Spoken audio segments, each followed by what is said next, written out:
मित्रों नमस्कार। मैं बिहार हूं कि इस तीसरे सेशन में आप सबका स्वागत है। दोस्तों, इस सेशन को शुरू करूं उसके पहले आप सबका आभार प्रकट करना चाहता हूं, क्योंकि आप सब जब मेरे इस प्रयास को सराहते हैं, अपना अमूल्य फीडबैक देते हैं, तो इससे मेरे अंदर एक नई ऊर्जा का सृजन होता है। दोस्तों, जैसा कि मैंने पहले भी कहा है कि श्रृंखला को शुरू करने के पीछे मेरा मुख्यतः दो उद्देश्य रहा है। एक तो हम सब अपने राज्य एवं क्षेत्र के गौरवपूर्ण अतीत को याद कर तरोताजा करें, अपने आप को, अपने बच्चों को बताएं, आने वाली पीढ़ी को बताएं। और दूसरा, अपने क्षेत्र के विकास की क्षमताओं को पहचान कर उसके विकास यात्रा में भागीदार बन सकें।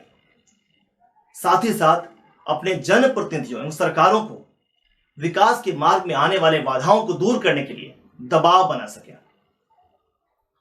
वैसे अभी समय भी अनुकूल है, चुनाव का समय है। नेताओं की पलटन हर घर के दरवाजों पर हाथ जोड़े हुए मिलेंगी। आप भी इसका भरपूर फायदा उठाइए। वैसे 5 साल तक ज्यादातर गायब ही रहते हैं, तो आप भी अभी उनसे फायदा उठाइए, उनसे पूछिए उन्होंने किया क्या है और आगे करेंगे क्या, जिससे हमें पलायन न करना पड़े, इस जिले का विकास हो सके, इस राज्य का विकास हो सके। दोस्तों, आजकल एक गाना बहुत ही फेमस हुआ है, बड़ा पॉपुलर हुआ है कि बॉम्बे में का बा। हालांकि मैं कहना चाहता हूं कि हमारे बिहार में जितना बा उतना शायद कहीं ना बा। फिर भी अपने विकास के प्रति नेतृत्व की उदासीनताओं ने यहां के लोगों को प्रवास करने के लिए मजबूर किया है। वैसे मैं पर्सनली प्रवास को बुरा नहीं मानता, अगर यह प्रवास अच्छे करियर के लिए होता है। परंतु मजबूरी में, सुविधा के अभाव में, सिर्फ 2 जून की रोटी के लिए अगर होता है, ये प्रवास होता है, तो इसको बिल्कुल सही नहीं ठहराया जा सकता। दोस्तों, जैसा कि मैं अपने पिछले एपिसोड में कहा था कि महाकाव्य काल से लेकर आज तक चंपारण का इतिहास गौरवपूर्ण एवं महत्वपूर्ण रहा है। पुराणों में वर्णित है कि यहाँ के राजा उत्तानपाद के पुत्र भक्त ध्रुव, जो भगवान विष्णु के भक्त थे, यहाँ के तपोवन नामक स्थान पर ज्ञान प्राप्ति के लिए घोर तपस्या की थी। एक ओर चंपारण की भूमि जहां देवी सीता की शरणस्थली होने से पवित्र है, वहीं दूसरी ओर आधुनिक भारत में गांधी जी का चंपारण सत्याग्रह भारतीय स्वतंत्रता के इतिहास का अमूल्य पन्ना है। संयोग से आज 2 अक्टूबर भी है, गांधी जी का जन्मदिन भी है। चंपारण में ही इन्हें बापू कहकर पुकारा गया। वास्तव में गांधी जी का मोहन से महात्मा बनने का सफर इसी चंपारण की भूमि से शुरू हुआ। मित्रों, राजा जनक के समय यह मिथिला यानी त्रिहुत प्रदेश का अंग था, जो बाद में 6ठी सदी ईसा पूर्व में वज्जी के साम्राज्य का हिस्सा बन गया। गुप्त वंश तथा पाल वंश के पतन के बाद चंपारण कर्नाट वंश के अधीन हो गया था। मुसलमानों के अधीन होने तक उसके बाद भी यहां स्थानीय क्षत्रपों का सीधा शासन रहा है। अंग्रेजों ने चंपारण को सन 1866 में ही स्वतंत्र यूनिट बना दिया था, लेकिन 1972 में इसका विभाजन किया गया, पूर्वी और पश्चिमी चंपारण बनाया गया। पश्चिमी चंपारण की बात कर चुका हूं, जिसका मुख्यालय बेतिया है, और पूर्वी चंपारण का मुख्यालय मोतिहारी है। पिछले एपिसोड में मैंने पश्चिम चंपारण की बात की थी। जो आज मैं बात करने जा रहा हूं वो गौरवशाली पावन भूमि चंपारण का पूर्वी हिस्सा है, मतलब पूर्वी चंपारण है। आज मैं पूर्वी चंपारण के इतिहास को खंगालूंगा आपके साथ मिलकर, उसके वर्तमान के धरातल पर भविष्य की संभावनाओं की तलाश करूंगा।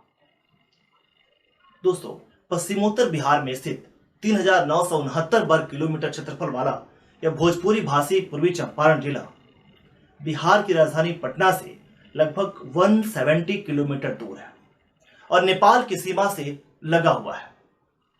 सीमा पर ही बसा हुआ जिला है। जिला मुख्यालय मोतिहारी होने के कारण इसे लोग जिला मोतिहारी के नाम से भी जानते हैं। ऐतिहासिक दृष्टि से भी इस जिले का काफी महत्वपूर्ण माना जाता है। वैसे चंपारण के कोने कोने में ऐतिहासिक एवं पौराणिक महत्व की विरासतें हैं, जिस कारण पश्चिम चंपारण की भांति पूर्वी चंपारण जिले में भी पर्यटन के विकास की असीम संभावनाएं हैं। मगर दुख की बात है कि इन विरासतों को सहेजने की दिशा में सार्थक प्रयास नहीं किया गया है। यहाँ कई ऐसे स्थान हैं जो भारत के अग्रणी पर्यटन स्थल होने की क्षमता रखते हैं, मगर इनके जख्मों पर मरहम नहीं लगाया जाए। अगर इनके जख्मों पर मरहम लगाया जाए, इनका सूद लिया जाए, तो ये सिद्ध कर देंगे कि ये भारत के अग्रणी पर्यटन स्थल बनने के काबिल है। तो आइए बात करते हैं इन्हीं में से कुछ ऐतिहासिक विरासतों के बारे में।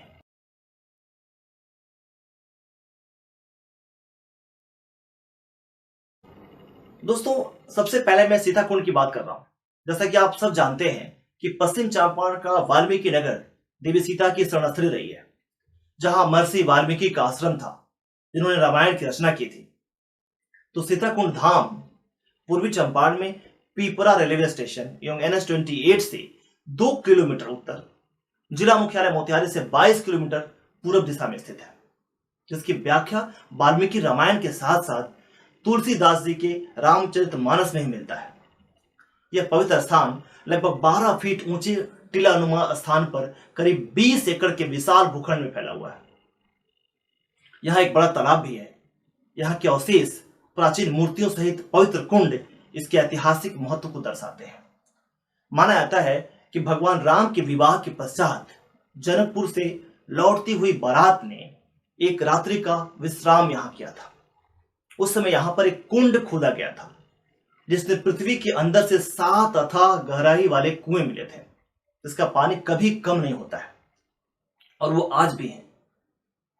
इसे सीता कुंड के नाम से जाना जाता है, क्योंकि इस कुंड के जल से सर्वप्रथम देवी सीता ने पूजा किया था। इसके किनारे मंदिर भी बने हुए हैं, और इसके 1 किलोमीटर के अंदर ही ऐसे 5 पोखरा, जिसको कुंड कहते हैं, जिसमें एक सबसे प्रसिद्ध गंगा पोखरा भी है, जहां गंगा स्नान के दिन हजारों हजार की संख्या में लोग स्नान करने आते हैं। क्योंकि लोगों का मानना है कि जब यहां बारात रुकी थी ना, तो गंगा मैया स्वयं यहां आई थी, ताकि देवी सीता और भगवान राम सहित सभी स्नान कर सकें। यही पास में ही लगभग 40 फीट ऊंची वेदी भी है, जिस पर देवी सीता और भगवान राम ने पूजा अर्चना की थी। सीताकुंड धाम पर रामनवमी के दिन एक विशाल मेला लगता है। हजारों की संख्या में इस दिन लोग भगवान राम और सीता की पूजा अर्चना करने आते हैं। परंतु दुख की बात है कि उस जगह की हालत आज भी बदहाल है, क्योंकि उसके तालाब की स्थिति का जीर्णोद्धार करने की दिशा में कोई ठोस पहल नहीं की गई है।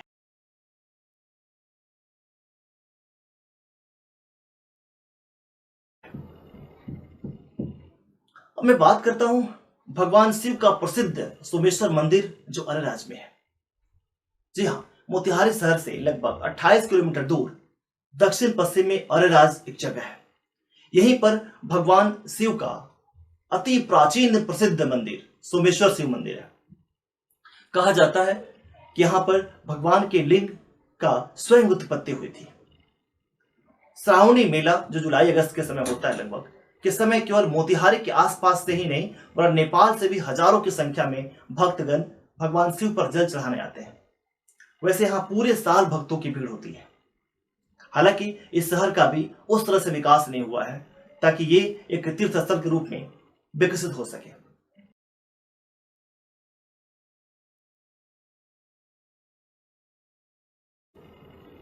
अब बात करते हैं अशोक स्तंभ की। अशोक स्तंभ लौरिया की। ये लौरिया पश्चिम चंपारण वाला नहीं है जो मैंने पहले बताया था। ये लौरिया अरेराज अनुमंडल के एक गांव है, जहां पे अशोक स्तंभ की ऊंचाई लगभग 36.5 फीट है। इस पर प्रियदर्शी अशोक लिखा हुआ है। इसके आधार का व्यास लगभग 41.8 इंच तथा शिखर का व्यास लगभग 37.6 इंच है। इस स्तंभ को स्तंभ धर्मलेख के नाम से भी जानते हैं। सम्राट अशोक ने इसमें अपने 6 आदेशों के संबंध में लिखा है।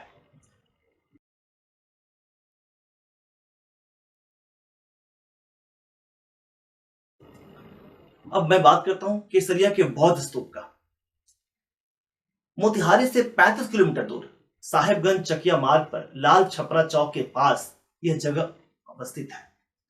प्राचीन ऐतिहासिक स्थल जिसको केसरिया के नाम से जानते हैं। यहां एक वृहद बौद्ध कालीन स्तूप है, जिसे केसरिया स्तूप कहते हैं। 1998 में भारतीय पुरातत्व विभाग द्वारा उत्खनन के उपरांत इस जगह का पर्यटन और ऐतिहासिक रूप से काफी महत्व बढ़ गया है। पुरातत्ववेताओं के अनुसार यह बौद्ध स्तूप दुनिया का सबसे ऊंचा स्तूप है। यह स्थान राजधानी पटना से 120 किलोमीटर और वैशाली से 30 मील दूर है। मूल रूप से 150 फीट ऊंचे इस स्तूप की ऊंचाई सन 1934 में आए भयानक भूकंप से पहले 123 फीट थी। अब इस स्तूप की ऊंचाई लगभग 104 फीट है। बता दूं आपको कि जबकि विश्व धरोहर में शामिल सांची का स्तूप की ऊंचाई की बात करें तो मात्र 77.50 फीट की है। कहा जाता है कि 4वीं शताब्दी में चीनी तीर्थयात्री वेन सांग ने भी यहां का भ्रमण किया था। इसके ऐतिहासिक महत्व को देखते हुए बिहार सरकार केंद्र की मदद से इसे एक ऐतिहासिक पर्यटक स्थल के रूप में विकसित करने को योजना बना रही है। इस तरह बिहार पर्यटन में केसरिया का महत्व बढ़ने की पूरी संभावनाएं हैं।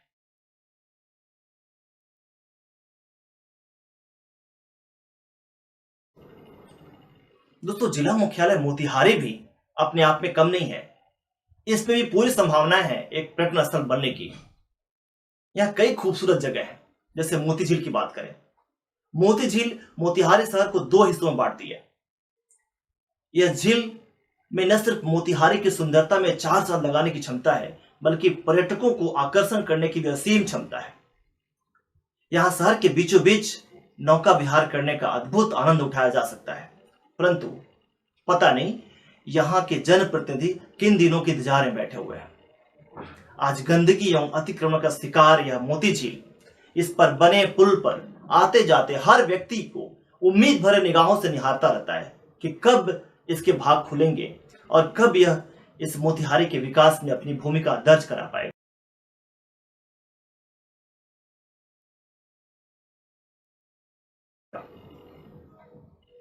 दोस्तों, मोतिहारी में गांधी स्मारक है। चंपारण की शान का प्रतीक मोतिहारी स्थित गांधी मेमोरियल स्तंभ का शिलान्यास 10 जून 1972 को हुआ था। उस समय राज्यपाल डीके वरुण ने किया था। भारत में अपने राजनीतिक आंदोलन की शुरुआत गांधी जी ने चंपारण से शुरू की थी, हम सबको पता है। इस कारण से गांधी जी पर यहां पर धारा 144 का उल्लंघन करने का मुकदमा चला था। यही के स्थानीय कोर्ट में दर्ज हुआ था। जिस जगह पर उन्हें न्यायालय में पेश किया गया था, वहीं पर उनकी याद में लगभग 48 फीट लंबे उनकी प्रतिमा का निर्माण किया गया। इसका डिजाइन शांति निकेतन के प्रसिद्ध मूर्तिकार धनलाल बोस ने किया था। यहाँ का गांधी संग्रहालय भारतीय स्वतंत्रता आंदोलन के अनेक यादों को संजोए रखा हुआ है।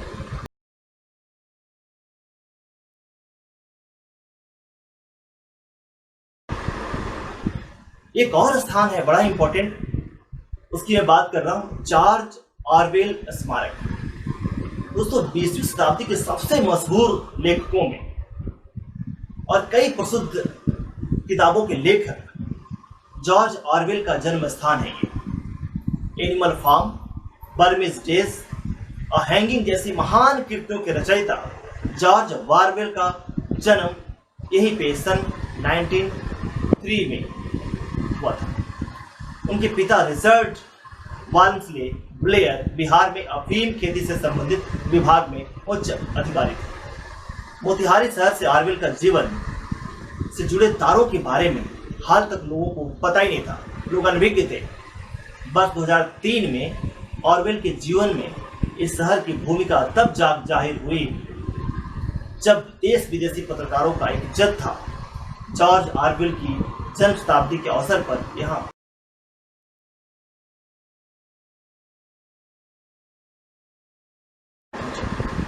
अब बात करते हैं विश्व कबीर शांति स्तंभ की, जो यहाँ की बेलवतिया नामक जगह में है। जिला मुख्यालय से लगभग 10 किलोमीटर पर पिपरा कोठी प्रखंड के बेलवतिया गांव में पूरे भारत का 8वां और बिहार का अब तक का इकलौता विश्व कबीर शांति स्तंभ स्थापित। इस आश्रम पर प्रतिवर्ष अनंत चतुर्दशी को त्रिदिवसीय संत सम्मेलन का आयोजन होता है, जिसमें देश विदेश के संत महात्मा यहाँ पे आते हैं, उनका समागम होता है। यह आश्रम धार्मिक, सामाजिक, राजनीतिक एवं आध्यात्मिक साधना का केंद्र रहा है।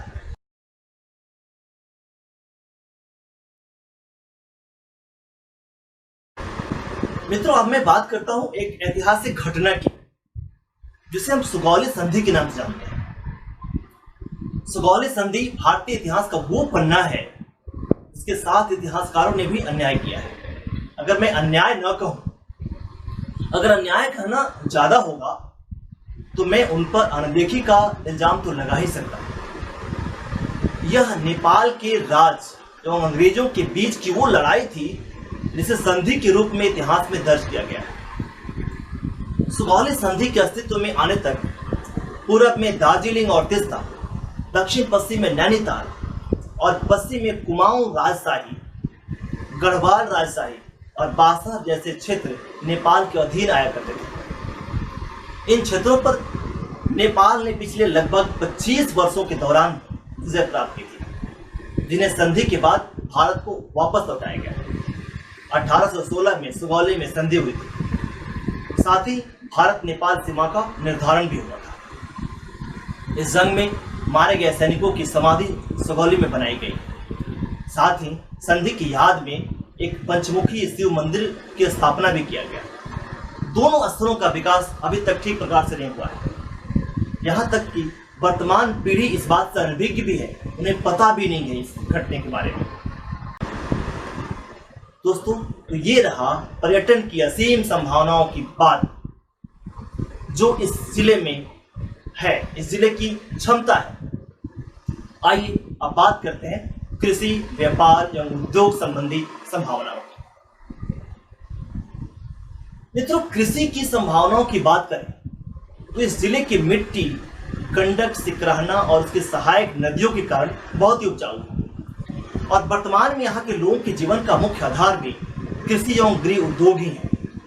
हालांकि आमतौर पर यहाँ के किसान चावल, दलहन, गन्ना और जूट का उपार्जन सदियों से करते आ रहे हैं।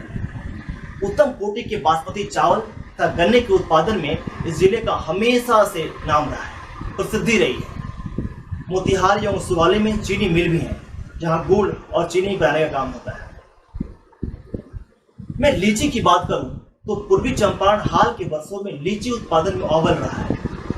मेहसी के पास एक जगह है जिसे लीची उत्पादन में अग्रणी होने का कारण उसे लीचीपुरम के नाम से जाना जाता है। वैसे बता दूं कि मेहसी एवं मुजफ्फरपुर मिलाकर पूरे भारत में लीची प्रोडक्शन का लगभग 40% प्रोड्यूस करते हैं, उत्पादन करते हैं। दोस्तों, हालांकि एक अच्छी बात है कि इस जिले में अनाज, दाल, फ्रूट्स और सब्जियों के साथ साथ यहाँ की सैंडी लोआम मिट्टी में मेडिसिनल एवं एरोमेटिक प्लांट्स होने की अपार संभावनाएं हैं और इसके देखते हुए इस जिले के पिपरा कोठी में 2006 में कृषि विज्ञान केंद्र की स्थापना की गई। तब से इस केंद्र ने कई फसलों जैसे धनिया हुआ, लहसुन हुआ, बांस हुआ, इन सब के विभिन्न मेडिसिनल और एरोमेटिक प्लांट प्रजातियों को लेकर भी काम किया है और अपनी रिपोर्ट प्रकाशित की है। मगर जिस तरह से ये सूचना किसानों तक पहुंचनी चाहिए, जिससे कृषि को फायदा हो सकता था, लाभ मिल सकता था, वो नहीं हुआ है। तो इस तरह देखा जाए तो जिले में कृषि आधारित उद्योग पनपने की अपार संभावनाएं हैं, पर धरातल पर कुछ खास नहीं हुआ है। मित्रों, मैं व्यापार और उद्योग की बात करूं तो बटन उद्योग का नाम मेरे जहन में आता है।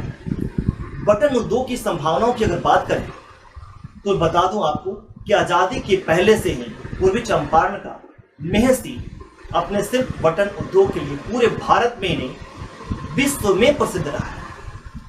यूं कहें तो अपने प्रकार का पूरे भारत का एक इकलौता जगह रहा है जिसकी प्रसिद्धि विश्व में फैली रही है। इस उद्योग की शुरुआत करने का श्रेय यहाँ के स्थानीय निवासी भुवन लाल जी को जाता है, जिन्हें लोग father of western sail button industry के नाम से भी जानते हैं। सर्वप्रथम 1905 ईस्वी में उन्होंने सिकरहना नदी से प्राप्त शंख सीप से बटन बनाने का प्रयास किया था और कहा जाता है कि इसके कुछ सैंपल उन्होंने श्री मोतीलाल घोष, जो अमृत बाजार पत्रिका के एडिटर थे कोलकाता में, उनको भेजा था। परंतु उन्होंने लिखा था कि चूंकि यह इसकी क्वालिटी बेहतर नहीं है, बेहतर तरीके से नहीं बनाया गया है, इसलिए यह बाजार में बिक नहीं पाया। और यही रिमार्क्स था। इसी तरह का रिमार्क्स के कारण था कि 1908 ईस्वी में जापान से 1000 रुपये में मशीन मंगाकर तिरहुत मून क्वार्टर फैक्ट्री की स्थापना की गई और फिर बड़े पैमाने पर इस उद्योग का परिचालन शुरू किया गया। धीरे धीरे बटन निर्माण की प्रक्रिया ने एक उद्योग का रूप ले लिया और उस समय लगभग 160 बटन फैक्ट्री मेहसी प्रखंड के 13 पंचायतों में चल रहा था। लेकिन वर्तमान में यह उद्योग सरकार के सहयोग नहीं मिल पाने का एकदम बेकार है, बेहतर स्थिति में नहीं है, इसकी बहुत जरूरत है। मित्रों, अगर मैं बात करूं मछली उत्पादन की, फिशरी इंडस्ट्री की, तो ये अपकमिंग इंडस्ट्री होगी इस जिले की।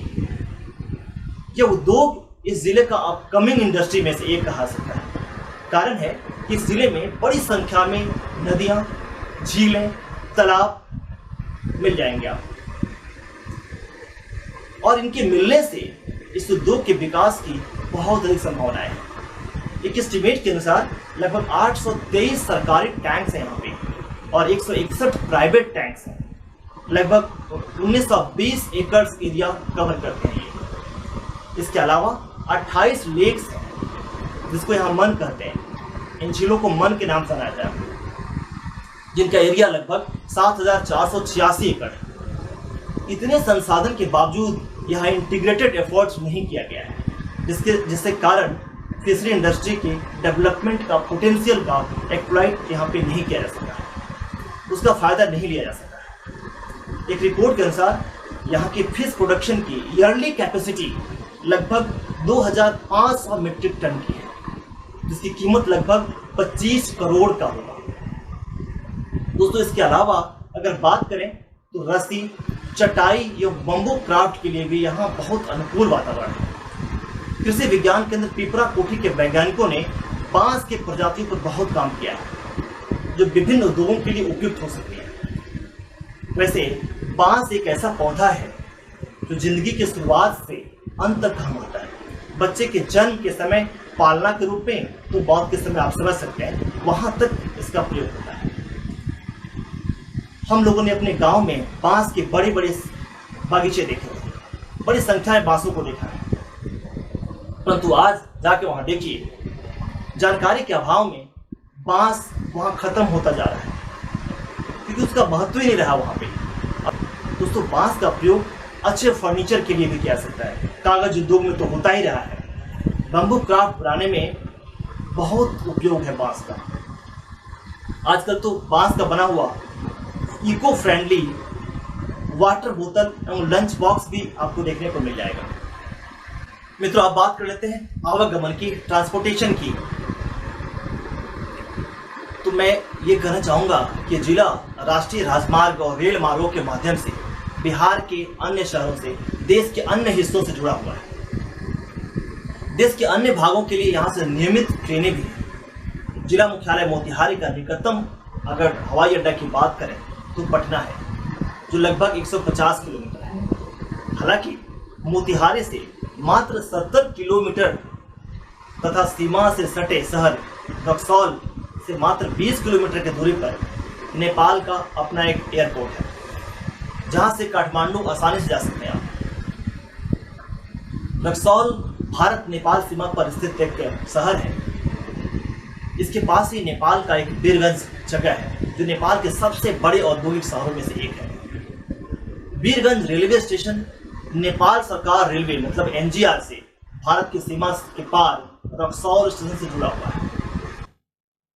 मित्रों, पूर्वी चंपारण का यह शहर रक्सौल हाई ट्रेड वॉल्यूम के कारण बड़ा ही व्यस्त बॉर्डर है। वीरगंज के टोटल प्रोडक्ट्स का लगभग 56% एक्सपोर्ट इसी रक्सौल वीरगंज रूट से होता है। और मजे की बात है कि आप अपने गाड़ी से, ऑटो से, रिक्शा से, यहाँ तक कि टमटम से भी बड़े आसानी से नेपाल में प्रवेश करके घूम सकते हैं। वहाँ पे खाना खाकर, शॉपिंग करके आप लौट सकते हैं। न कोई वीजा, न पासपोर्ट, सिर्फ बॉर्डर चेक पोस्ट पर सामान की चेकिंग होती है। मित्रों, रक्सौल का अपना एयरपोर्ट भी है, जिसकी स्थापना भारत चीन युद्ध के समय में 1962 में हुआ था, जब इसका उपयोग इंडियन आर्मी के इमरजेंसी लैंडिंग के लिए हुआ था, इमरजेंसी लैंडिंग ग्राउंड के रूप में हुआ था। वैसे अभी यहां से कोई शेड्यूल्ड कमर्शियल एयर सर्विस नहीं होती है। अगर इस पर काम किया जाए तो यह इस जिले के विकास में चार चांद लगा देगा। दोस्तों, आइए अब बात करते हैं शिक्षा के बारे में, इस जिले की साक्षरता के बारे में। वैसे इस जिले की साक्षरता का प्रतिशत बहुत अच्छा नहीं है, क्योंकि 2011 की जनगणना के अनुसार यह मात्र 56% के आसपास ही है। वैसे बुद्धिजीवियों के मामले में यह जिला काफी सुदृढ़ रहा है। यहाँ के छात्र आपको देश के हर क्षेत्र में अच्छे जगहों पे योगदान देते हुए मिल जाएंगे। इंजीनियरिंग हो, मेडिकल हो या पीसीएस हो, हर साल यहाँ के छात्रों का रिजल्ट अच्छा होता है।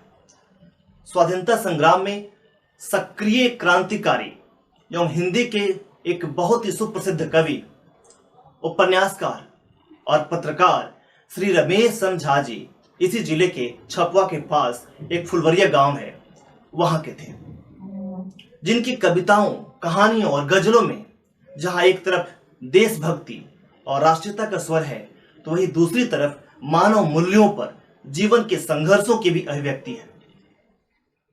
अपने और सपने चंपारण की साहित्य यात्रा के नाम से एक शोध परक पुस्तक में उन्होंने चंपारण की समृद्ध साहित्यिक विरासत को भी बखूबी सहेजा है।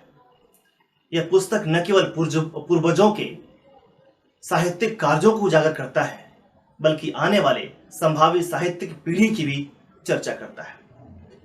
शहादत हुसैन जिगर, जिन्हें जिगर मेहसवी कहते हैं, शत्रुघ्न प्रसाद ठाकुर, जिन्हें दिल मेहसवी कहा जाता है, यही मेहसी के थे। ऐसे कई नाम हैं जिनमें शिक्षाविद श्री तारकेश्वर नाथ तिवारी का हम भुला नहीं सकते, जिन्होंने न सिर्फ प्रतिष्ठित रमणवा स्कूल का निर्माण करवाया, आजीवन वहां के प्रधानाचार्य रहे, बल्कि वहां के गर्ल्स हाई स्कूल एवं कोऑपरेटिव कॉलेज की स्थापना में भी बड़ी भूमिका निभाई। अनुशासन एवं आदर्शों के वे प्रतिमूर्ति थे। दोस्तों, मुझे गर्व होता है यह कहते हुए कि मैं भी उस विद्यालय का एक छात्र था, जिसने असंख्य विद्यार्थियों की तरह मेरी जिंदगी को भी एक नई मोड़ दी। हम उन्हें बाबा कहते थे और वे हमें ढेबरा, छोटे बच्चों को प्यार से वो ढेबरा कहा करते थे। हालांकि जिला मुख्यालय मोतिहारी में उच्च शिक्षा के केंद्र बनने की पूरी संभावनाएं हैं। यहाँ का मोतिहारी कॉलेज ऑफ इंजीनियरिंग या मुंशी सिंह कॉलेज, जिसे एमएस कॉलेज कहते हैं, एवं महात्मा गांधी सेंट्रल यूनिवर्सिटी शिक्षा का केंद्र है। इसके अलावा मोतिहारी में कई अन्य कॉलेज के साथ साथ हर तरफ प्रतियोगी परीक्षाओं के लिए अच्छे कोचिंग संस्थान मिल सकते हैं। जहां तक बात करें माध्यमिक विद्यालयों की, तो इनमें यहाँ के सरकारी विद्यालयों का बहुत योगदान रहा है, जिसके कारण जिले के युवा देश विदेश लगभग हर कोने में अपना योगदान देते हुए मिल जाएंगे। हालांकि आजकल स्कूलों में शिक्षा की गुणवत्ता काफी गिरी हुई है, जो बेहद चिंता का कारण है। मित्रों, इस सेशन को कंक्लूड करते हुए मैं यह अवश्य कहना चाहूंगा कि पूर्वी चंपारण की भूमि हर दृष्टिकोण से विकास के लिए अनुकूल है। बस जरूरत है तो इस दिशा में हम सब के योगदान की। हम सब अगर चाहें तो सरकारों को और हमारे जनप्रतिनिधियों को काम करना ही होगा, परंतु इसके लिए जरूरी है कि हम भी अपने स्वार्थ से ऊपर उठें और ईमानदारी से प्रयास करें। तो दोस्तों, आज का यह सेशन मैं जिगर मेहसवी के उन लाइनों से करना चाहूंगा कि चमन को सींचने में पत्तियां कुछ झड़ गई होंगी, चमन को सींचने में पत्तियां कुछ झड़ गई होंगी, मगर इल्जाम हम पे लग रहा है बेवफाई का। गजब है अपने हाथों से जो कलियों को मसलते हैं, गजब है अपने हाथों से जो कलियों को मसलते हैं, वही करते हैं दावा इस चमन में रहनुमाई का। इन्हीं शब्दों के साथ मैं आज आपसे विदा लेता हूं। अगले सेशन में एक और जिले की बात करेंगे। तब तक के लिए आप सबको नमस्कार।